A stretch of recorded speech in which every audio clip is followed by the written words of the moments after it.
Lanjutan bahasan doa Nabi SAW. Di sini disebutkan doa Rasulullah SAW agar keburukan menimpa Suraka bin Malik. Siapa Suraka bin Malik ini? Suraka bin Malik, Bapak Ibu sekalian, adalah seorang kesatria yang terkenal keberaniannya di Mekah, yang pada saat Nabi Muhammad SAW di malam beliau keluar meninggalkan Mekah untuk hijrah ke Madinah, dan orang-orang Quraisy sepakat waktu itu mereka kumpul di Darun Nadwa untuk membunuh Nabi. Itu adalah keputusan terakhir setelah mereka berusaha menghina Nabi, menyakiti secara fisik, mencaci maki dan seterusnya. Begitu tidak berhasil dan banyak tuduhan dusta seperti penyihir, penyamun, segala macam ini, itu tidak berhasil. Ternyata orang-orang yang menerima agama Allah SWT tetap bertambah. Maka mereka akhirnya duduk, mereka kumpul, mereka berdiskusi, dipimpin oleh Abu Jahal waktu itu untuk mencari solusi terbaik. Dan itu keadaan diceritakan dalam sebuah hadis yang sahih, iblis pun ikut partisipasi menjelma menjadi seorang kakek dari wilayah Najd. Kemudian bergabung dengan orang-orang Quraisy. Lalu mulailah mereka diskusi. Ada diskusi yang sempat mengatakan bahwasanya kita usir saja dari kota Mekah. Ada yang mengatakan kita sita saja hartanya dan segala macam upaya-upaya. Tetapi setiap kali mereka mengucapkan ide, selalu saja oleh iblis dikatakan ini kurang tepat, ini kurang tepat. Dan karena iblis menjelma jadi orang tua yang dianggap dewasa, maka didengar. Sampai Abu Jahal mengatakan kita bunuh saja, ya, kita bunuh saja. Dan supaya sukunya Muhammad tidak menuntut kita, Bani Hashim, ya, Bani Muttalib, semua ini, maka kita mengambil dari semua suku-suku Quraisy yang ada, anak muda terkuat, lalu semuanya secara serentak memukulkan pedangnya ke arah Muhammad sehingga dia darahnya tersebar di semua suku. Jadi sukunya Muhammad tidak bisa balas dendam. Begitu kurang lebih mereka mengatakan. Maka iblis pun akhirnya mendukung pendapat Abu Jahal waktu itu. Dia mengatakan ini baru pendapat. Lalu kemudian mereka bubar dan malam itu mereka sudah sepakat untuk mengutus anak-anak muda mereka. Ya, ini yang sangat masyhur kejadiannya. Akhirnya mereka mengepung rumah Nabi. Tapi Allah Subhanahu Wa Taala menyelamatkan Nabi Muhammad SAW dengan cara Allah menidurkan mereka. Ya, para anak muda yang mengelilingi rumah Nabi itu ditidurkan oleh Allah Subhanahu Wa Taala. Dan Nabi Muhammad SAW pada saat itu meminta Ali bin Abi Thalib menggantikannya di tempat tidurnya. Lalu kemudian beliau keluar dan sempat meletakkan debu atau pasir di atas kepala mereka semuanya. Untuk menunjukkan kehinaan buat mereka bahwasanya Nabi Muhammad SAW pergi. Gitu kan. Akhirnya Nabi SAW keluar menuju ke rumah Abu Bakar. Lalu kemudian keluar meninggalkan kota Mekah. Kota Madinah itu Bapak Ibu sekalian berada di utara kota Mekah. Lebih menuju ke negeri Syam. Ya, jadi kalau telapak tangan saya ini kita ibaratkan jazirah Arab, maka Mekah itu ada di bawah, Madinah di atas, negeri Syam di atasnya lagi. Ya, Palestina seterusnya. Nah, jadi orang kalau mau pergi ke Madinah waktu itu mereka harus ke arah utara. Ya, tapi Nabi SAW waktu malam itu keluar ke arah selatan, ke bawah. Jabal Thur, ya, yang kita sudah tidak asing ceritanya tentang Jabal Thur, tempat Nabi SAW bersembunyi selama 3 hari sebelum hijrah untuk mengelabui Quraisy supaya jangan sampai mereka mengetahui dan mencari Nabi langsung ke arah utara. Karena Nabi SAW menunggangi unta. Sementara orang-orang Quraisy menyerang Nabi dengan atau mencari Nabi dengan kuda dan para kesatria-kesatria perang gitu ya. Nah waktu itu ringkas ceritanya hilanglah Nabi SAW dari mereka. Tidak ada. Lalu Abu Sufyan membuat iklan siapa yang bisa mendatangkan Muhammad hidup atau mati akan mendapatkan 100 ekor unta. Ya. Tentu unta di masa itu adalah harta termahal. Maka orang-orang pada berlomba untuk mencari Nabi Muhammad SAW.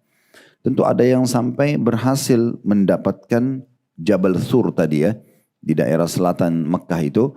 Tapi kuasa Allah SWT kita sudah tahu gua Thur itu tebingnya ditutup oleh Allah SWT dengan sarang laba-laba yang akhirnya tidak membuat mereka melihat Nabi SAW. Dan Abu Bakar sempat mengatakan dalam gua itu, kalau seandainya salah seorang di antara mereka ya Rasulullah melihat ke arah kakinya, mereka akan bisa melihat kita.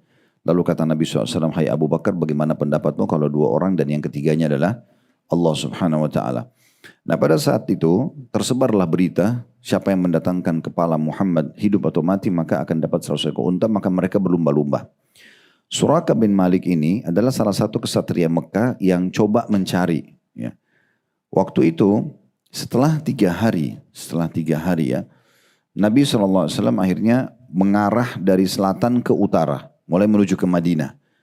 Nah sempat dilihat dari kejauhan, tapi bayang-bayang gitu ya.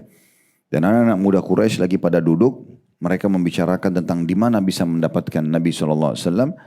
Dan ada Suraka di situ. Maka mereka bilang, kalau kita bisa dapatkan, ini luar biasa, kita bisa dapat 100 ekor unta. Ada yang bilang rencana mau jadikan modal, ada yang mau pakai menikah dan segala macam gitu. Akhirnya mereka lihat dari kejauhan dan mereka curiga. Mereka sambil mengatakan, sepertinya itu Muhammad dengan sahabatnya Abu Bakar. Maka Suraka mengalihkan mereka, mengatakan tidak mungkin.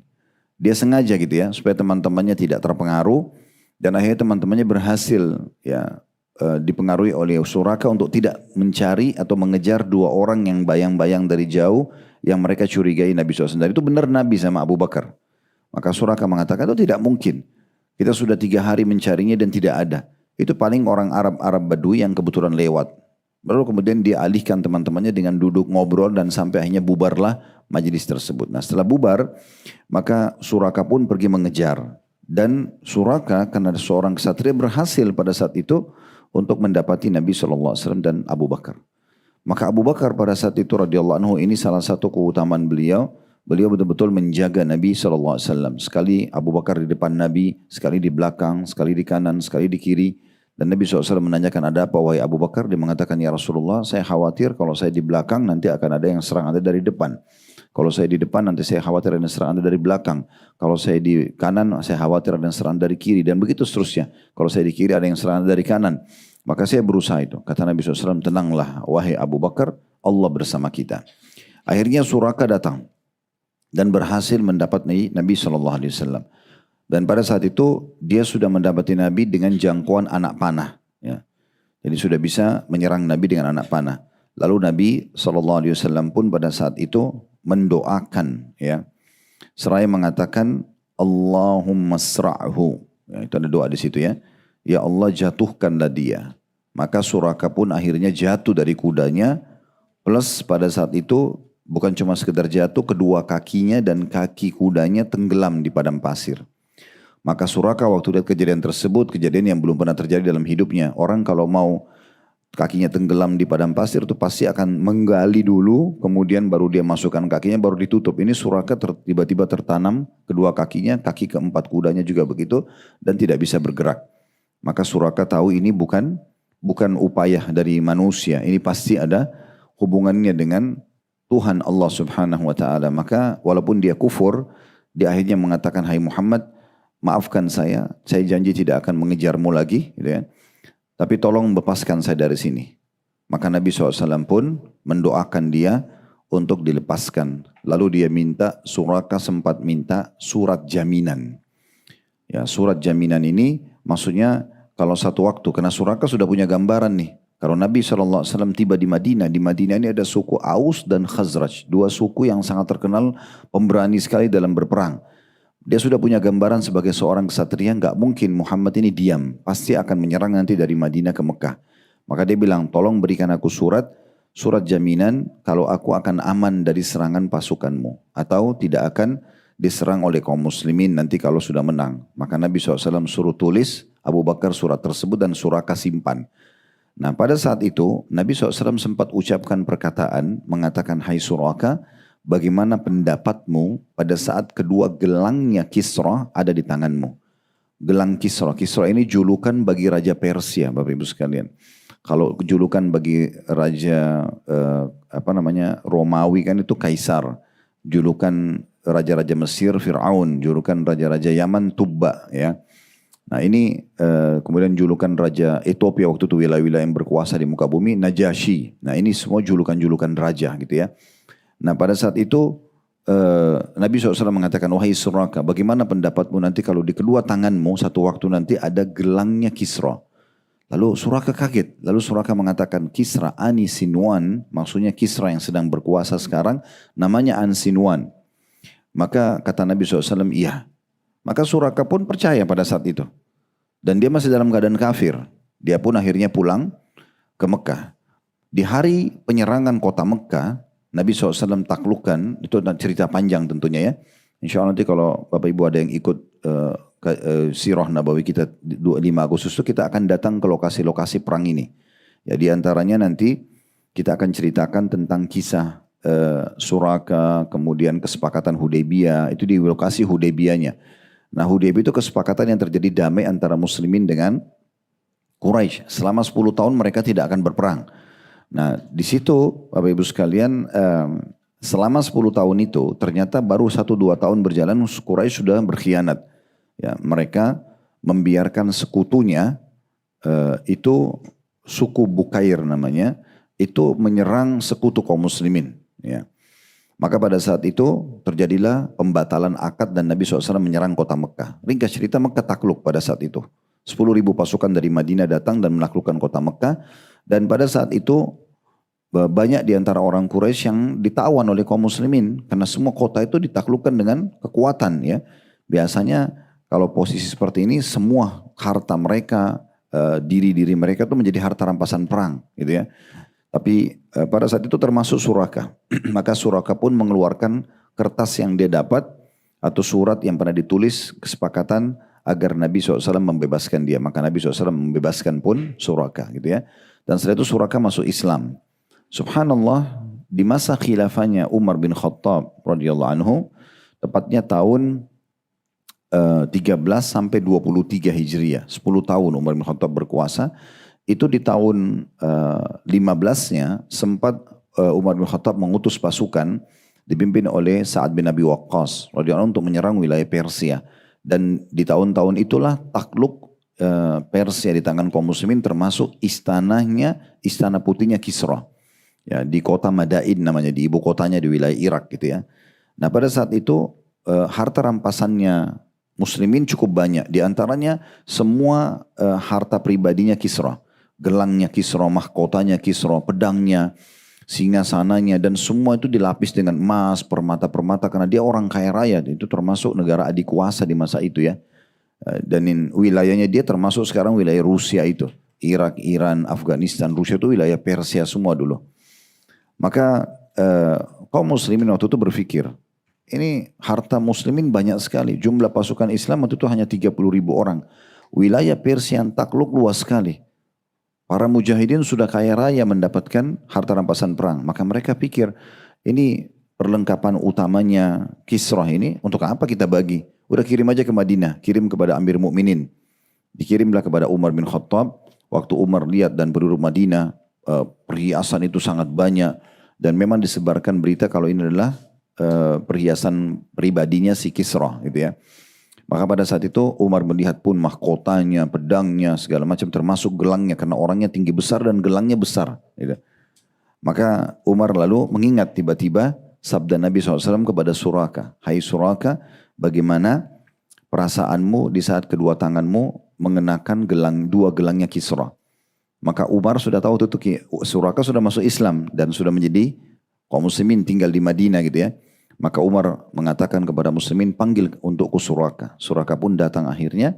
Dan Umar mengatakan, hai Suraka, apa yang pernah disampaikan Rasulullah SAW kepadamu saat kau mengejarnya menuju ke Madinah? Maka kata Suraka, sesungguhnya kekasihku Rasulullah SAW, dia sudah muslim, telah mengatakan kepadaku bagaimana perasaanmu Suraka kalau di kedua tanganmu ada ya dua gelangnya Kisra. Maka kata Umar, ini adalah gelangnya Kisra, pakailah hai Suraka, dan keliling Madinah sampaikan berita gembira Nabi kepadamu, dan ini sebagai bukti mukjizat beliau.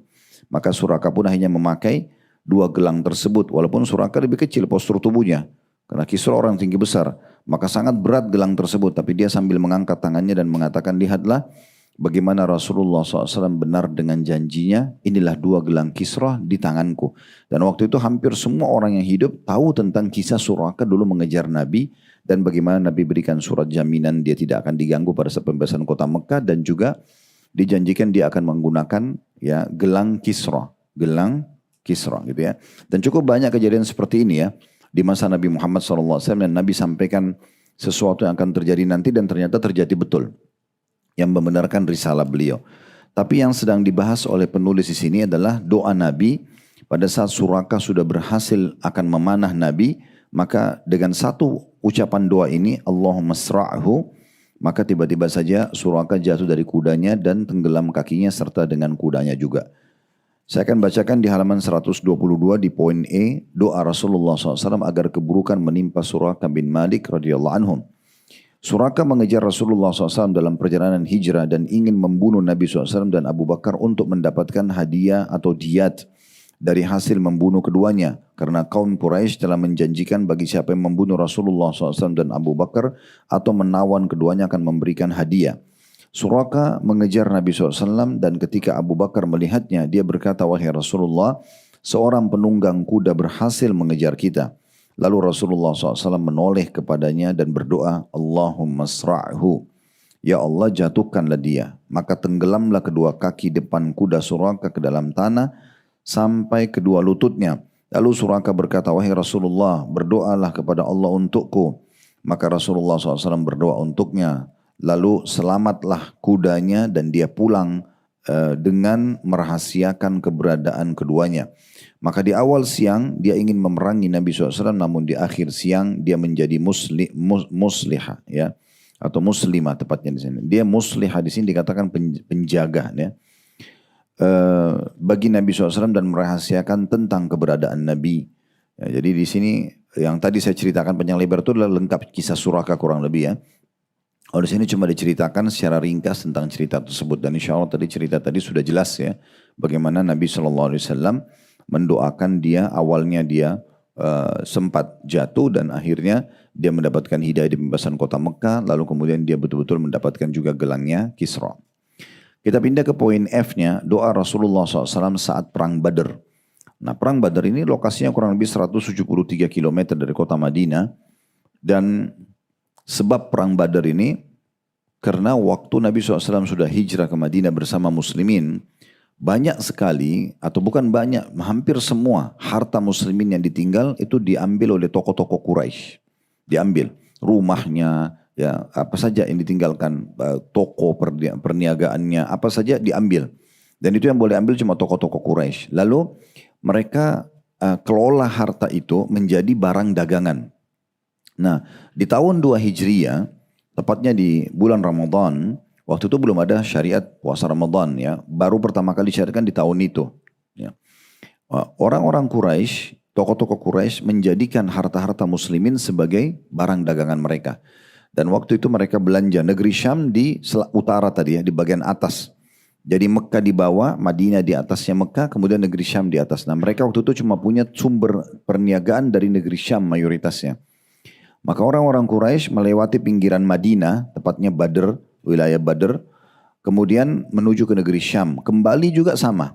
Mereka lewatin lagi Badr, lalu kemudian mereka menuju ke Mekah. Nah, seperti itu kurang lebih. Nah, pada saat itu Nabi SAW tahu kalau barang-barang yang sedang dibawa oleh tokoh-tokoh Quraisy dagang ini adalah harta muslimin yang mereka rampas. Maka Nabi SAW berkata kepada kaum muslimin di Madinah, siapa yang mau keluar untuk menghadang dan mengambil harta rampasan perang ini, maka ambillah, nah, itu hak muslimin. Dan waktu itu belum diwajibkan jihad, maka keluarlah 314 orang sahabat. Ya, harusnya bisa 1000 lebih. Tapi mereka yang pada saat itu mau keluar cuma 314 saja bersama Nabi SAW. Kurang lebih 313, 314 bersama Nabi SAW atau 314 sahabat. Nabi juga ditambah jadi 315. Keluarlah mereka dengan perlengkapan apa adanya menuju ke wilayah Badr pada saat itu. Dan pada saat tiba di wilayah Badr, Allah ceritakan dalam surah Al-Anfal panjang lebar, dan ini surah Al-Anfal di awal-awalnya menceritakan tentang dahsyatnya perang Badar itu. Dan Allah mengatakan atau mengistilahkan dengan Yaumal Furqan, hari pembeda antara yang hak sama batil. Karena waktu itu Allah mengatur peperangan tersebut. Waktu Nabi SAW tiba di wilayah Badar dan masih memantau di mana nih kafilah dagang. Waktu itu Abu Sufyan cuma didampingi oleh 40 atau dengan 40 prajurit saja. Ini biasanya kalau kafilah dagang besar, ini sedikit sekali, harusnya bisa ratusan penjaganya gitu ya. Nah, waktu itu kuasa Allah Subhanahu wa taala, Abu Sufyan sempat mengetahui Nabi keluar dari Madinah bersama pasukan, maka dia ngirim surat ke Mekah kepada Abu Jahal, kepada Umayyah bin Khalaf dan tokoh-tokoh Mekah. Itu kemudian dikirim surat, coba bantu kami. Kalau tidak, Muhammad sudah keluar dengan pasukannya dan bisa saja harta kita ini semua direbut. Maka tokoh-tokoh Quraisy yang punya harta pada saat itu tidak tinggal diam, mereka langsung membentuk pasukan dan terkumpullah 1.000 orang. Tapi semuanya pasukan perang. Nah sementara 314 ini bukan pasukan perang. Pasukan yang keluar hanya untuk menahan kafilah dagang gitu. Bukan persiapan untuk perang. Karena perang itu pasti lebih banyak persiapannya. Pada saat itu subhanallah pasukan Quraisy keluar dari Mekah 1.000, pasukan muslimin 314, itu di Badr, di lokasi Badr itu ada satu gunung. Gunung ini yang disinggung oleh Allah SWT dalam surah Al-Anfal, orang-orang kafir Quraisy pasukannya berada di Udwatid Quswa. Jadi yang lebih jauh dari kota Madinah, sisi lainnya gunung itu. Dan muslimin udwatid dunya, lebih dekat dengan kota Madinah. Tapi berada di wilayah Badr. Nanti peperangan akan terjadi di situ. Cuman dua pasukan ini tidak saling tahu kuasa Allah SWT. Padahal yang memisahkan mereka cuma sebuah gunung. Dan kafilah dagang Quraisy berhasil lolos menuju ke Mekah. Abu Sufyan pun sempat mengirim surat kepada Abu Jahal mengatakan bahwasanya kafilah dagang sudah selesai. Maka pulang aja pasukan itu. Cuma Abu Jahal tidak ingin pasukan itu kembali. Dia ingin peperangan terjadi. Tapi kuasa Allah ya. Akhirnya Abu Jahal, Umayyah bin Khalaf dan tokoh-tokoh Quraisy kurang lebih 70 orang semuanya meninggal di Badr. Terbunuh. Dan itulah nama-nama yang pernah Nabi sebutkan di depan Ka'bah. Waktu mereka menumpahkan kotoran unta di atas pundak dan kepala Nabi waktu Nabi lagi sholat. Maka Nabi sebutkan, ya Allah, matikanlah si Abu Jahal, matikanlah si Umayyah dan seterusnya. Itu semua terbunuh di perang Badr akhirnya. Kuasa Allah SWT. Yang jelas pada saat perang Badr itu, subhanallah terjadilah peperangan akhirnya. Kafilah dagang berhasil lolos. Besok harinya ketemulah pasukan muslimin dan pasukan Quraisy ini di lokasi perangnya muslimin. Jadi ini gunung, ini pasukan Quraisy, di sebelahnya pasukan muslimin. Maka mereka pasukan Quraisy mutar dan berperang terjadi di lokasi itu. Dan sampai sekarang tentunya masih ada. Seperti kalau Bapak Ibu pernah ke lokasi perang Uhud, ada kuburan para syuhada. Nah di Badr juga ada kuburan para syuhada. Nah di situ. Nah disitulah terjadi peperangan. Insya Allah nanti di tanggal 5 Agustus itu kita akan ke lokasi peperangan itu. Dan menceritakan di situ tentang peperangan panjang lebar.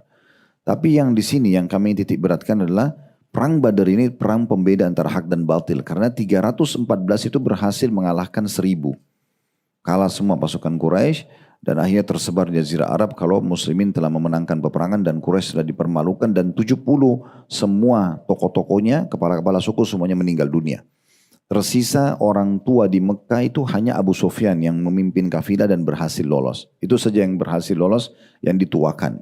Dan nanti Abu Sufyan ini yang memicu orang-orang Mekah untuk membentuk pasukan dan menyerang Madinah di perang Uhud 1 tahun sesudahnya. Nah itu kurang lebih gambaran tentang masalah perang Badar ini. Nah di perang Badar ini Nabi SAW pada saat melihat pasukan sudah ketemu, ya, walaupun pertolongan Allah sudah cukup banyak ya. Di malam hari perang Badar itu di lokasi pasukan Quraisy turun hujan deras sehingga becek dan mereka tidak bisa tidur. Baju perang mereka menjadi berat. Sementara di lokasi muslimin itu turun hujan gerimis yang membuat justru muslimin merasa nyaman dan bisa tidur nyenyak gitu ya, bisa istirahat. Namun keesokan harinya Nabi SAW melihat kondisi pasukan mereka siap dan besar pasukan Quraisy, maka beliau bolak-balik berdoa kepada Allah Subhanahu wa taala dan doanya ada disebutkan dalam buku kita itu ya, di halaman 123 di mana Nabi SAW mengatakan Allahumma anjiz li ma wa'adtani. Allahumma ati ma wa'adtani. Allahumma in tuhlik hadhihi isabata min ahli islam la tu'bad fil ard. Jadi beliau ada tenda di belakang pasukan. Beliau mondar-mandir mendoakan muslimin Nabi SAW. Sampai Abu Bakar itu merasa prihatin dengan keadaan Nabi gitu ya. Tapi di saat itu Nabi memohon sekali kepada Allah SWT agar Allah memberikan kemenangan. Dengan doanya ini, ya Allah penuhilah bagiku apa yang telah engkau janjikan kepadaku. Maksudnya engkau janjikan dengan iman dan amal soleh kami akan menang. Ya, dan engkau menjanjikan juga agama ini akan menyebar ya, dari tanganku. Ya Allah datangkanlah apa yang telah engkau janjikan kepadaku. Maksudnya kemenangan kaum muslimin. Ya Allah jika engkau hancurkan kelompok ahlu Islam ini. Sambil menunjuk ke sahabat-sahabatnya yang 314 orang. Kalau ini semua binasa. Engkau tidak akan disembah lagi di muka bumi. Maksudnya tidak ada lagi yang bisa diharapkan. Karena ini adalah orang-orang terbaiknya muslim di awal-awal Islam. Dan akhirnya Allah Subhanahu wa taala mengijabah doa tersebut, ya. Mengijabah doa tersebut. Ini salah satu contoh doa Nabi sallallahu alaihi wasallam dengan cara Allah berikan kemenangan. Sangat mengagetkan pada saat itu terjadi duel di awal perang Badar. 3 orang kesatria Quraisy melawan 3 orang kesatria Muslim, tiba-tiba mereka kalah, terbunuh dalam hitungan menit saja, beberapa saat sudah terbunuh. Dan pada saat terjadi peperangan, bendera Quraisy jatuh dan akhirnya mereka kocar-kacir dan terkalahkan. Dan ini satu-satunya peperangan Nabi SAW di mana Allah libatkan malaikat untuk membunuh. Makanya setelah selesai perang Badar, Nabi SAW sempat mengatakan kepada para sahabat, mau nggak kalian lihat perbedaan antara korban kalian dengan korban para malaikat? Maka kata para sahabat, tentu ya Rasulullah. Kata Nabi SAW, yang kalian temukan jari-jari mereka putus dan ada luka bakar, dan leher mereka putus ada luka bakar, itu adalah korban para malaikat. Sebagian sahabat ada yang menceritakan mengatakan, saya sempat mengejar salah satu dari orang Quraisy dan ingin menebas lehernya, tapi tiba-tiba lehernya sudah terlempar. Ya. Jadi di medan jihad ini Bapak Ibu sekalian, kita kalau sudah masuk berperang asal tulus kepada Allah, kita tidak akan pernah bisa membunuh musuh, tapi Allah yang membunuh mereka.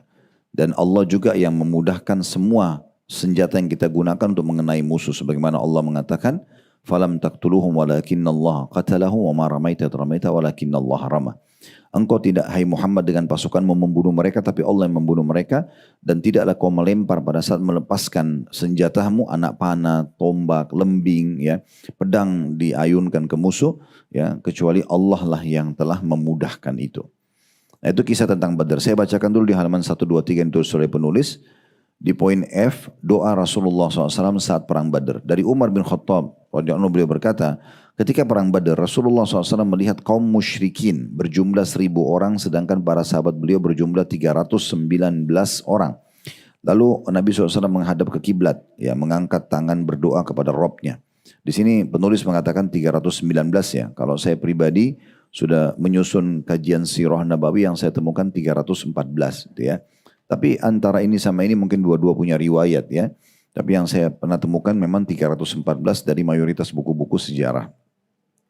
Maka Nabi SAW berdoa tadi, Allahumma anjiz lima wa'adtani, Allahumma ati ma wa'adtani, Allahumma in tuhlik hadil isabata min ahlil Islam la tu'bad fil ard. Ya Allah, penuhilah bagiku apa yang telah engkau janjikan kepadaku. Ya Allah, datangkanlah apa yang telah engkau janjikan kepadaku. Ya Allah, jika engkau hancurkan kelompok ahlul Islam ini, engkau tidak akan disembah di muka bumi ini. Maka Rasulullah SAW terus berdoa kepada Rabb-Nya dengan mengangkat kedua tangan menghadap kiblat sampai terjatuh selendang beliau dari kedua bahu beliau. Maka datanglah Abu Bakar dan mengambil selendang beliau serta memasangkan kembali di atas pundak beliau dan menguatkan di belakang beliau sambil berkata, wahai Nabi Allah, cukuplah permohonanmu kepada Rabb-Mu. Sesungguhnya dia akan memenuhi bagimu apa-apa yang telah dijanjikan kepadamu. Maka turunlah firman Allah Subhanahu wa taala di saat itu. Jibril membawa ayat dalam surah Al-Anfal ayat 9. إِذْ تَسْتَغِيثُونَ رَبَّكُمْ فَاسْتَجَابَ لَكُمْ أَنِّي مُمِدُّكُمْ بِأَلْفٍ مِنَ الْمَلَائِكَةِ مُرْدِفِينَ. Ingatlah ketika kamu memohon pertolongan kepada Rabb-Mu, lalu diperkenankanlah bagimu, sesungguhnya aku akan mendatangkan, kata Allah, bala bantuan kepadamu dengan 1.000 malaikat yang datang berturut-turut. Nah, ini peperangan yang dihadiri oleh malaikat. Allah mendatangkan bala bantuan untuk beliau, maksudnya untuk Nabi SAW, yaitu para malaikat. Ibnu Abbas, sahabat Nabi yang mulia berkata, pada hari itu, perang Badar, ada seorang laki-laki dari kaum muslimin mengikuti jejak langkah seorang laki-laki dari kaum musyrikin di depannya. Tiba-tiba dia mendengar suara pukulan cemeti dari atas orang itu dan suara seruan penunggang kuda mengatakan, majulah haizum, majulah haizum.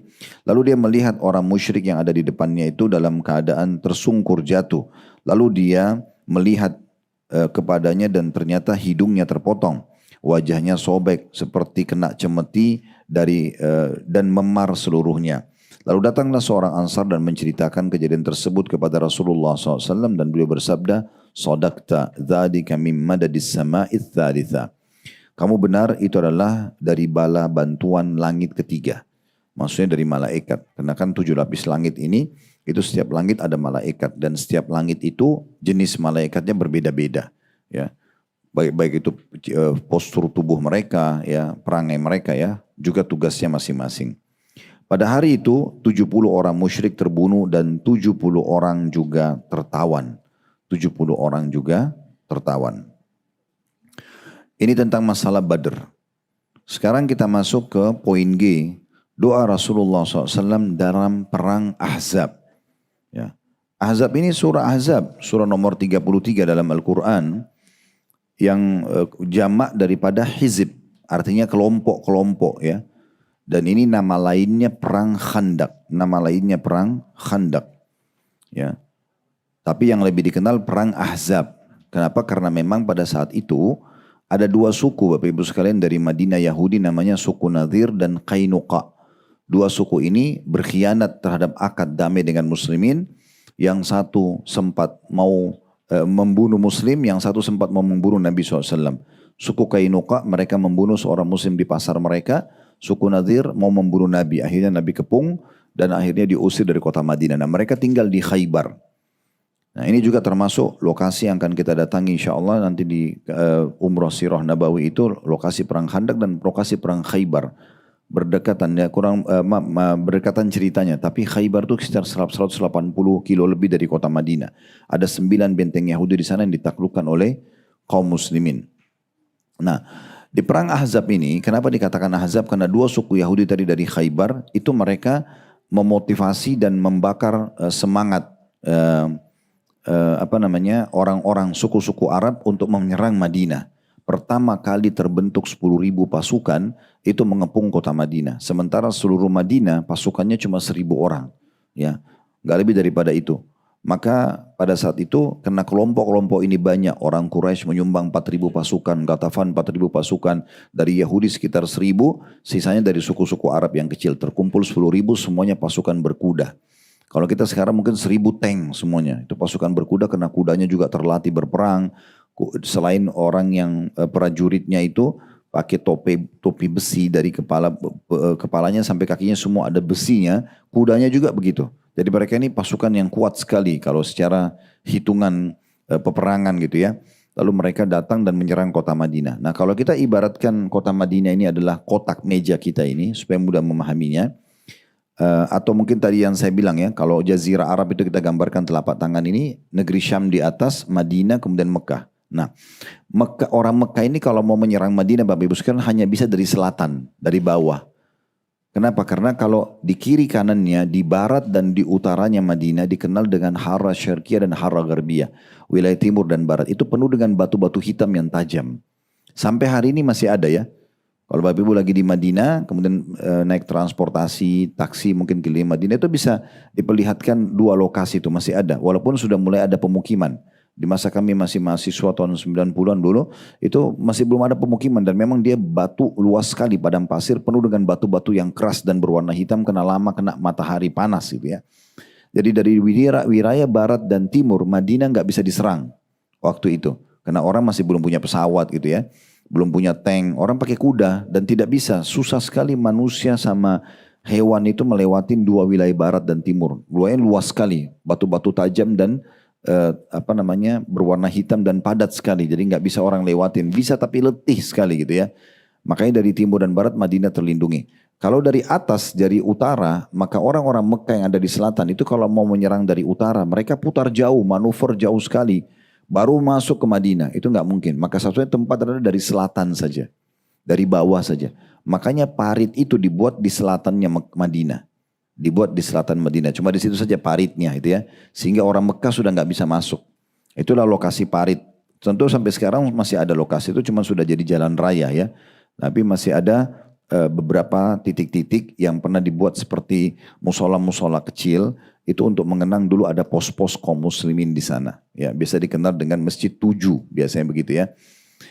Nah itu di situ terjadilah penyerangan waktu itu, pengepungan kota Madinah 10.000 pasukan kuda, dan waktu itu Nabi SAW punya 1.000 pasukan. Semua laki-laki diwajibkan oleh Nabi SAW waktu itu untuk datang menggali parit itu. Sepanjang utara selatannya Madinah semua diparit. Dibagilah per 10 orang, kemudian membuat galian dengan ukuran tertentu. Sampai akhirnya berhasil digali parit sebelum pasukan Ahzab datang. Ya, pasukan kelompok-kelompok ini datang. Dan ini Allah Subhanahu wa taala menjadikan untuk kita zikir di saat kita sedang Idul Fitri Idul Adha kan kita mengatakan salah satu potongannya wa hazamal ahzaba wahda. dan Allah mengalahkan pasukan Ahzab sendirian. Karena setelah 43 hari mengepung Madinah, Allah datangkan angin yang menghancurkan pasukan Ahzab ini. Kurang lebih seperti itu. Dan itu beranjak daripada doa Nabi Muhammad SAW. Karena betul-betul pada saat itu mereka meletihkan kaum muslimin. Mereka melempar anak panah, mereka berusaha menyerang, tapi kuasa Allah parit itu sangat membantu. Ya, karena ini ide dari Salman Al-Farisi yang mengatakan bahwasanya, ya Rasulullah, kami dulu kalau di negeri Persia kami lagi lemah, karena waktu itu jumlah muslimin cuma 1.000, akan diserang 10.000 orang, susah menampungnya. Apalagi mereka sudah bergerak menuju ke Madinah. Maka kami membuat parit. Maka Nabi SAW pun membuat parit yang tidak cukup atau tidak bisa kuda untuk meloncat. Tentu di perang Ahzab ini banyak cerita ya. Banyak mukjizat terjadi. Ada membanyaknya kurma sebagai mukjizat dari Nabi SAW. Adanya batu yang mengeluarkan cahaya. Kemudian Nabi menyampaikan berita gembira akan menaklukkan negeri Syam.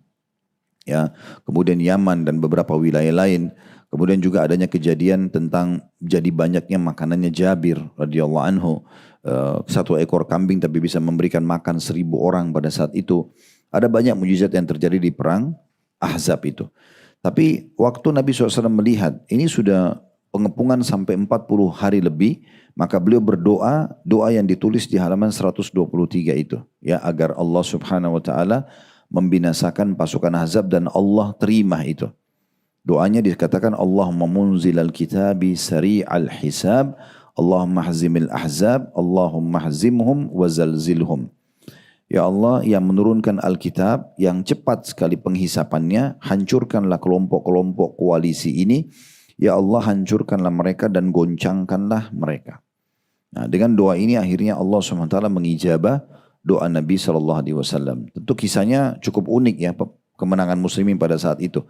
Selain doa ini diijabah oleh Allah, Allah datangkan angin yang menghancurkan pasukan Ahzab. Juga ada masuk Islamnya Naim bin Mas'ud. Ini sudah kami jelaskan kisah Naim bin Mas'ud di Tablik Akbar serial Sahabat di Blok M. Itu tentang bagaimana waktu dia masuk Islam di malam itu, di malam peperangan, dia keluar dengan baju perangnya untuk memerangi muslimin, tapi Allah tanamkan hidayah masuk Islam di malam itu. Kemudian dia masuk Islam, lalu dia menjadi penyebab porak-porandakannya juga strategi perang pasukan Ahzab. Itu tentu ada cerita sendiri, tapi kita fokus ke doa Nabi SAW. Saya bacakan dulu di poin G-nya, doa Rasulullah SAW dalam perang Ahzab. Kelompok yang memerangi Rasulullah SAW pada perang Ahzab terdiri dari 5 golongan, yaitu kaum musyrik dari ahli Mekah, orang-orang musyrik dari kabilah-kabilah Arab, orang-orang Yahudi dari luar kota Madinah, Bani Quraidah, dan orang-orang munafik, di mana jumlah orang-orang kafir di perang Khandaq atau Ahzab sebanyak 10.000 orang. Sedangkan kaum muslimin yang bersama Rasulullah SAW hanya sebanyak 3.000 orang. Mereka telah mengepung Nabi SAW selama sebulan dan tidak terjadi di antara mereka peperangan kecuali perang tanding yang terjadi antara Amr bin Wud Al-Amiri dengan Ali bin Abi Thalib. Dan Ali berhasil radhiyallahu anhu membunuhnya. Perang ini terjadi pada tahun ke-4 Hijriah. Nah di sini penyebutan tentang masalah jumlah muslimin 3.000 ini juga khilaf di antara ulama ya. Kalau yang pernah kami temukan adalah 1.000 jumlah kaum muslimin yang semuanya laki-laki kerja di Khandaq itu, menggali parit dan berjaga-jaga. Intinya disitulah Rasulullah SAW berdoa, Allahumma munzilal kitab sari'al hisab, Allahumma hazimil ahzab, Allahumma hazimhum wa zalzilhum. Ya Allah yang menurunkan Alkitab yang cepat penghisapannya, hancurkanlah kelompok-kelompok koalisi itu, ya Allah hancurkanlah mereka dan goncangkanlah mereka. Maka Allah mengirim kepada kelompok-kelompok tersebut tentara dari angin yang merobohkan kemah-kemah mereka, memporak-porandakan panci-panci mereka, dan tidak ada tali kemah kecuali tercabut, dan tidak memberikan tempat berlindung bagi mereka. Tentara Allah dari malaikat mengguncangkan mereka dan menebar rasa takut ke dalam hati-hati mereka. Allah berfirman di dalam surah Al-Ahzab surah nomor 9 sampai ayat 11, 9 sampai 11 yang bunyinya, ya ayyuhalladzina amanu dzkuru ni'matallahi 'alaikum id ja'atkum junudun fa arsalna 'alaihim rihan wa junudan lam tarawha wa kana Allahu bima ta'maluna basira id ja'ukum min fawqikum wa min asfala minkum wa iz zaghatil absar wa balagatil qulubul hanajir wa tudhunnuna billahi dhununa hunalika butuliyal mu'minuna zulzilu zilzalan shadida. Hai orang beriman, ingatlah akan nikmat Allah yang telah dikaruniakan kepadamu ketika datang kepadamu tentara-tentara. Lalu kami kirimkan kepada mereka angin topan dan tentara yang tidak dapat kamu melihatnya. Dan Allah maha melihat akan apa yang kamu kerjakan. Yaitu ketika mereka datang kepadamu dari atas dan dari bawahmu. Dan ketika tidak tetap lagi penglihatanmu dan hatimu naik menyesak sampai ke tenggorokan dan kamu menyangka terhadap Allah dengan bermacam-macam prasangka, situlah orang-orang mukmin diuji dan digoncangkan hatinya dengan goncangan yang sangat dahsyat. Maksudnya pada saat itu ya karena sudah dikepung ya selama 40 hari lebih, maka dan setiap hari orang Quraisy itu dan pasukan koalisi ini mereka menghantamkan kaki kudanya di pinggir parit itu sehingga tanah selalu jatuh supaya mereka bisa menyeberang gitu ya. Tapi mereka subhanallah tidak berhasil karena setiap kali mereka istirahat malam, muslimin turun dan kemudian kembali menggali tanah atau mengangkat tanah-tanah yang mereka sudah tutupkan di lubang-lubang itu. Kuasa Allah SWT. Tadi sempat disinggung di sini, tidak terjadi kontak fisik secara khusus kecuali antara Amr bin Wud dengan Ali bin Abi Thalib. Amr bin Wud itu kesatria Quraisy yang umurnya sudah 80 tahun yang tidak pernah kalah dalam perang. Dia berhasil dengan kekuatan dan keterampilannya itu meloncatkan kudanya lewat parit, itu berarti jauh sekali ya jaraknya, dan akhirnya berhasil dia sampai di sana dan mengajak duel kaum muslimin. Tapi subhanallah dihadapi oleh Ali bin Abi Thalib dan Ali berhasil membunuhnya. Ali berhasil membunuhnya gitu ya. Dan Amr bin Wud ini punya kisah yang sangat masyhur. Pada saat itu dia sangat sombong. Waktu dia bilang, hai Muhammad, bukankah kamu atau kalian menyangka bahwasanya yang mati di antara kalian di medan perang melawan kami pasti masuk surga? Kenapa tidak ada yang berani maju melawanku? Waktu itu orang-orang tahu siapa Amr bin Wud. Dia orang yang kesatria yang tidak pernah kalah dalam medan perang. Dan saking kuatnya, dia waktu turun dari kudanya, dia sempat menebas perut kudanya itu terbelah dua. Jadi saking kuatnya Amr bin Wud itu. Akhirnya tidak ada sahabat yang berani menghadapinya. Ali bin Abi Thalib berdiri mengatakan, ya Rasulullah saya saja. Maka Nabi mengatakan, ya hai Ali, ini adalah Amr bin Wud. Dia bilang, tidak apa-apa ya Rasulullah, saya akan hadapi. Maka Ali pun akhirnya diizinkan oleh Nabi maju. Kemudian Amr bin Wud sempat bilang, siapa kamu? Dia bilang, saya Ali. Dia kira Ali ini karena pakai topeng, pakai topi besi, dia pikir mukanya pun tertutup, dia pikir ini seorang yang tua sepadan dengan dia. Dia tanya, apakah Ali bin Fulan, maksudnya ada orang yang sebaya dengan dia yang sudah masuk Islam juga. Kata Ali, bukan, saya Ali bin Abi Thalib. Nah sementara Amr bin Wud ini, kalaupun Abu Thalib masih hidup, maka mungkin seumur dengan Amr bin Wud. Berarti ini seperti anaknya. Maka dia bilang, pulanglah hai ponakanku, kau bukan lawanku dan seterusnya. Maka kata Ali, bukankah saya mendapatkan informasi, hai Amr bin Wud, kalau kamu ditawarkan dua perkara, engkau akan pilih salah satunya? Dia bilang, iya. Kata dia, kalau begitu saya tawarkan padamu masuk Islam. Kata Amr bin Wud, saya tidak keluar kecuali karena mau memerangi Islam. Kalau gitu yang kedua, duel dengan saya, perang. Maka Amr bin Wud marah pada saat itu karena tidak pernah ada yang mengajak dia duel dan selama ini dia selalu menang. Maka dia pun turun dari kudanya lalu dia tebas kudanya terbelah dua lalu dia menyerang Ali. Terjadilah duel yang sangat dahsyat pada saat itu, digambarkan sampai debu berterbangan segala macam dan sampai tidak terlihat lagi mereka berdua karena duelnya. Tapi tiba-tiba terdengar suara takbir, ternyata Ali berhasil menebasnya. Dan matilah Amr bin Wud pada saat itu, yang membuat akhirnya orang-orang Quraisy ciut. Karena mereka merasa ini kesatrianya pun kalah gitu ya. Berarti bukan umat Islam buat parit karena mereka tidak takut berperang, tapi itu strategi perang. Ya, itu salah satu yang terjadi. Saya singgung cerita ini karena disebutkan oleh penulis tadi ya. Dan pada saat itu ayat Al-Quran ini juga memberikan pelajaran kepada kita. Normal sekali secara manusiawi. Karena selama 43 hari dikepung.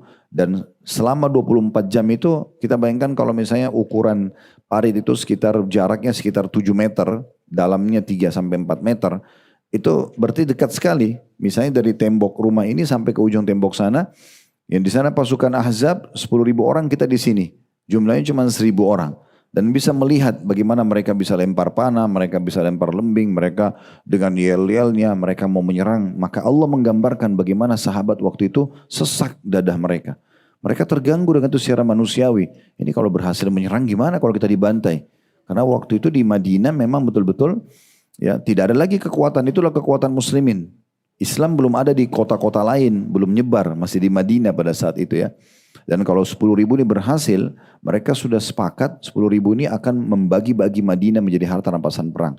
Bukan hanya rumah, kebun kurma, tapi orang-orangnya pun jadi budak-budak mereka. Nabi SAW mengatur strategi pada saat itu, meletakkan wanita dan anak-anak kecil juga orang tua di satu benteng.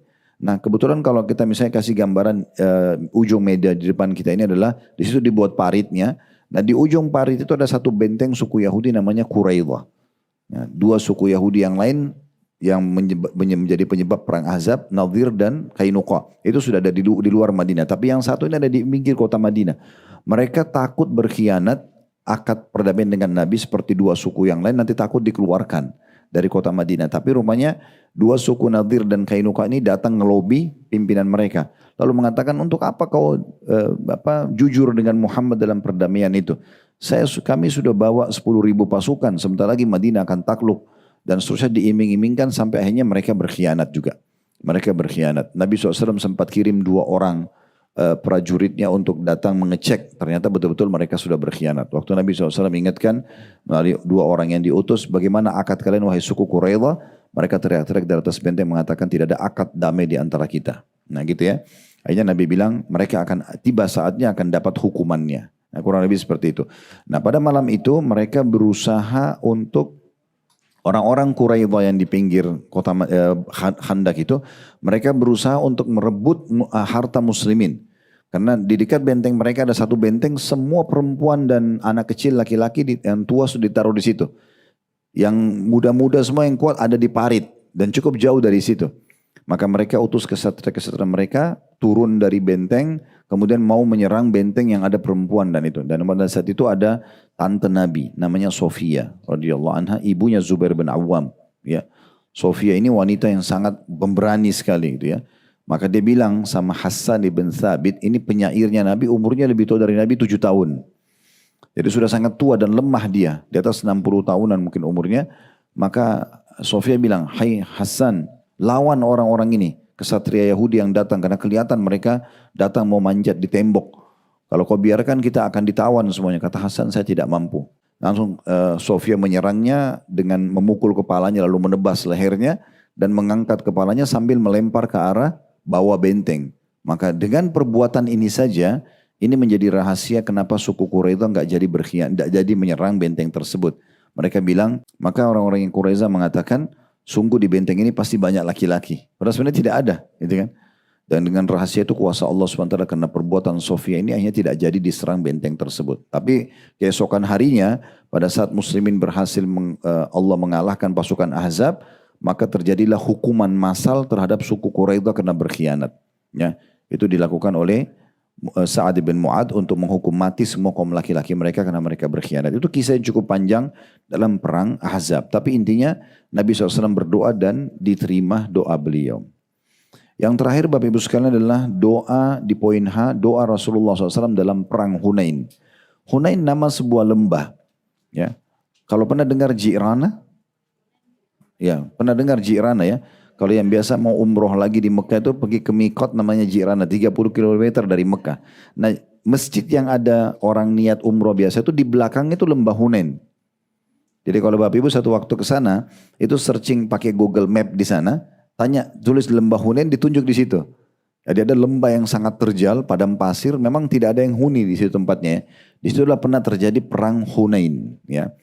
Perang ini terjadi setelah pembebasan kota Mekah. Mekah takluk di tangan muslimin tanpa perlawanan dengan 10.000 pasukan. Setelah itu Nabi SAW dengar ada suku namanya Hawazim. Hawazim ini dari kota Taif ya. Mereka waktu itu kota Taif benteng yang sangat kuat. Kita tahu Taif itu kan gunung ya. Jadi susah untuk diserang. Sekarang aja mungkin orang harus pakai pesawat naik ke atas kalau mau menyerang misalnya. Karena di atas gunung. Nah di masa itu orang pakai kuda. Gimana caranya? Sekarang kita pakai mobil aja, itu pakai mobil GMC segala itu 1 jam untuk naik ke atas. Nah itu suku ini keluar untuk menyerang Madinah. Dan mereka akhirnya tiba di lembah Hunain. Mereka tiba di lembah Hunain dan Nabi SAW keluar dengan pasukannya 10.000 dari Madinah tambah 2.000 para mu'allaf yang masuk Islam di Mekah. Itu ke lembah Hunain dan terjadi peperangan besar waktu itu. Perang antara muslimin dengan orang-orang Hawazim ya. Cuma memang ada pelajaran penting dari Hunain. Ya, perang Hunain ini, Bapak Ibu sekalian, pelajaran pentingnya adalah tidak boleh menghina musuh, ya, atau menghina orang secara umum. Saya pernah jelaskan makna syamata, masih ingat gak? Saya pernah bilang, Bapak Ibu jangan syamata. Syamata itu maksudnya menganggap remeh orang, ya. Yang pernah saya bilang, saya ingat riwayat Umar bilang, kalau seandainya ada wanita hamil lewat di depanku, lalu aku mengatakan, ih perutnya besar ya, aku takut Allah membuat perutku juga jadi buncit seketika. Karena seakan-akan menghina atau merendahkan orang. Jadi nggak boleh gitu ya. Nah itu bukan hanya terjadi pada manusia satu individu dengan individu lainnya. Musuh saja nggak boleh. Musuh aja nggak boleh. Nah di perang Hunain ini terjadi kejadian itu. Terjadi kejadian itu. Jadi muslimin karena jumlahnya 12.000 orang. Sahabat-sahabat ada yang mengatakan apa? Kami atau kita tidak akan pernah dikalahkan dengan jumlah sebanyak ini. Hanya perkataan itu saja. Maka Allah memberikan pelajaran bagi muslimin di awal peperangan mereka kalah. Ya. Jadi lembah Hunain itu, pasukan pertama yang turun di situ muslimin jumlahnya 1.000 orang dari 12.000. Dipimpin oleh Khalid bin Walid pada saat itu bersama seingat saya suku Salamah namanya. Turun, ternyata pada saat mereka turun di lembah itu, suku Hawazim sudah nunggu di bawah dengan cara mereka sembunyi di batu-batu dan pohon-pohon, lalu kemudian mereka menyerang tiba-tiba. Hampir 1.000 orang ini banyak jadi korban, termasuk Khalid bin Walid pimpinan mereka berluka-luka pada saat itu. Ya, karena perkataan mereka tadi seakan-akan menganggap remeh musuh. Kita tidak akan mungkin kalah dengan musuh dengan jumlah seperti ini. Hanya perkataan itu saja, ya sudah cukup untuk membuat Allah menguji mereka. Oleh karena itu kita tidak boleh Bapak Ibu sekalian ya, kalau kita punya kelebihan paras wajah, postur tubuh, harta, jabatan, jangan pernah anggap remeh orang lain. Bisa saja Allah balik keadaan tiba-tiba menimpa kita apa yang menimpa dia. Yang tugas kita sebagai seorang muslim kalau memahami teori agama ini kita bersyukur kepada Allah. Alhamdulillah saya tidak seperti dia keadaannya. Atau ya Allah berikan dia jalan keluar dari permasalahannya. Contoh ya seperti itulah. Karena kalau tidak nanti malah jadi masalah buat kita. Nah seperti itulah. Ya, jadi hati-hati sekali dengan syamata, menganggap remeh. Menjelekkan rumah orang, kendaraan orang, baju orang, penampilannya, fisiknya. Semua ini nggak boleh sama sekali. Ya. Kita kalau ada sesuatu yang kurang, kita boleh berikan masukan kepada orang. Mungkin ya, kita temukan ada bau badan, maaf, atau penampilan yang kurang, kita bisa membahasakan dengan dia misalnya 4 mata, kita nasihatin, atau kita doakan dari jarak jauh, semoga Allah berikan dia hidayah, itu lebih baik. Daripada kita bilang, lihat tuh penampilannya tuh, lihat ini dan segala. Apalagi kalau dicontohkan itu nggak boleh. Contoh misalnya cadel ngomongannya, pincang kakinya, itu nggak boleh. Ya, Bapak Ibu bisa baca dalam surah Al-Humazah. Ya, surah Al-Humazah itu adalah pencelah itu ya. Allah mengatakan wailun likulli humazatin lumaza. Kecelakaan, siksaan di neraka bagi dua kelompok, humaza dan lumaza. Bedanya cuma di awal huruf. Yang pertama pakai ha, yang kedua pakai lam. Humaza dan lumaza. Humaza itu alladhi ya'ibun nasu biqaulihi. Orang yang suka menceritakan aib orang lain dengan lisannya. Yang kedua, lumaza itu adalah alladhi ya'ibun nasu bifi'lihi. Orang yang suka mencontohkan aib orang dengan sikapnya. Kayak temannya pincang dicontohin, temannya maaf ya gemuk diolok-olok atau yang semisalnya. Ini semua masuk dalam kelompok ini. Allah Subhanahu wa taala mengancam dengan wail. Wailun. Wail itu dalam bahasa Arab bisa lembah di api neraka, bisa kecelakaan, bisa kehinaan, bisa kebinasaan. Banyak sekali makna daripada wail itu. Oleh karena itu ini pelajaran besar yang bisa diambil dari Hunain. Nah setelah pasukan muslimin kocar kacir sampai ada di antara mereka yang coba melarikan diri ke kota Mekkah karena menganggap kalah. Akhirnya tersisa cuma 300 orang saja bersama Nabi SAW. Nabi berkata kepada Abbas, hai Abbas, karena suaranya Abbas paman Nabi ini besar, panggillah orang-orang.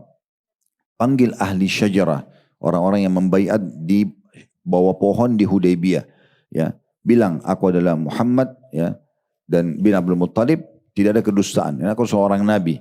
Maka berkumpullah para sahabat-sahabat kurang lebih 300 orang. Dan dengan 300 orang itu Allah beri kemenangan melawan suku Hawazim. Suku Hawazim. Dan di perang Hunain juga turun malaikat Bapak Ibu sekalian.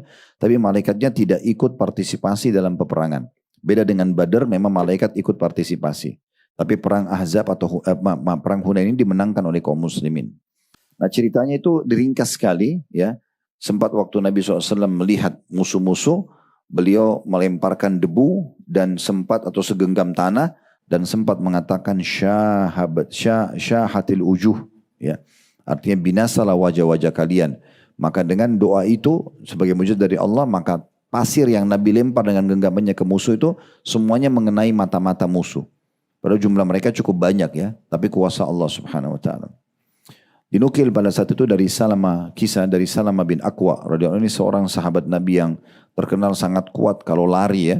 Salama bin Aqwa ini di dalam hadisnya tentang perang Nabi SAW dalam perang Hunain. Ia berkata, maka pada saat mereka mengelilingi Rasulullah SAW, beliau turun dari Bighal. Bighal itu peranakan antara keledai sama kuda.